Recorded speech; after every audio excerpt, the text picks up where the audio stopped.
Mary here, and I'm here with the fantastic John Haydon, Inbound Zombies. If you don't know him on Facebook, he's kind of everywhere. He's a nonprofit guy. He's out there at John Haydon. The guy's he knows how to use social media to help your nonprofit, and he gives great social media tips in general, whatever you're doing. So thank you so much, John. I've been following this guy for years. You know, love him. Now, I wanted to ask you, if you're a nonprofit, you're looking to use social media, how do you get started? What are some of the top things you need to do? Well, I think the first thing to do is to listen first. And Twitter, you don't even have to sign up for it. You can just log into Twitter, do a search, and look for keywords around the cause. So, for example, breast cancer. What are people saying about us? And you get a lot of insight into how people are talking about your cause online. And then, you might want to check out Twitter, but probably the biggest investment in terms of doing any platform is probably Facebook to connect with constituents, supporters, donors, all that stuff. So that's the first step, I think. All right, so just kind of check it out. Get the lay of the land first. Don't just dive in there. Figure out what's being said, okay? Do a little, little listening, little eavesdropping, maybe a little stalking. So, now, what else? What are some of the big mistakes you see being made out there as far as nonprofits with their social media? They had the little Red Cross debacle a few months back where someone tweeted about getting schlizzled. But what other kind of mistakes are being made? That's kind of a actually, probably the biggest mistake is is almost having a scarcity mentality, which is a cultural issue for a lot of nonprofits. So it has nothing to do with the internet. So it's like, we need to pay our rent next month, right? So then they get this thing called Twitter. They think it's a free email list, and the first thing they find someone talking about their mother who died of breast cancer or something like that. It's the year anniversary.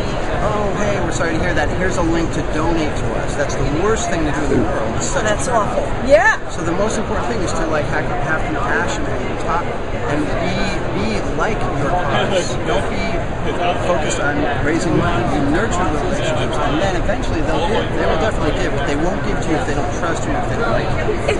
It's basically like spam right there. Don't spam someone who's just kind of talking about something. You wouldn't walk up to someone having a conversation and be like, "Would you like to donate?" You gotta develop the relationship. Have a little fun with them first before asking for some cash, right? Yeah. All right. Yeah, and actually, Red Cross was really good with that beer thing that happened. What happened was that somebody got a hold of the Twitter account. They tweeted by accident about how they were drinking, but it was supposed to go out on a personal account. The Red Cross turned that around. They said they were very humorous, so they understood the culture.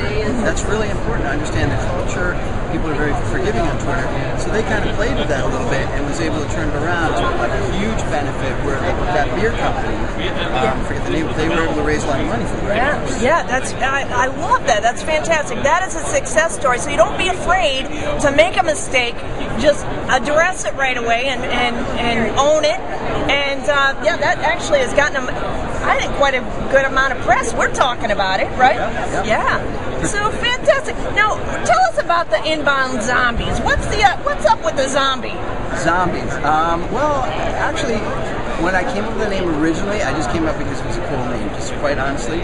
But now that I think about it, now that I've been doing work with nonprofits for years, I realize that zombies are more not people, but ideas that are basically dead. They're no longer alive anymore. Like, we have a special marketing speak that we have to push out, not listening to people, going for the donation right away, being all take, instead of give. There's a lot that again, organizations culturally have to do a lot of changes to match what the culture online is. I love it. First of all, I love zombies. I mean, who doesn't love zombies? And that's a great twist on it. And taking it, kill those dead ideas, get some new ones and bring them over. All right, thank you, John. So, John, where's the best way people can connect with you? What's your? So on Twitter it's John, at John Haydon, Haydon, or on Facebook it's facebook.com/inboundzombie, all one word. So that's it. All right, thanks, John. Great meeting you. Okay, great meeting you. All right, talk to you next time.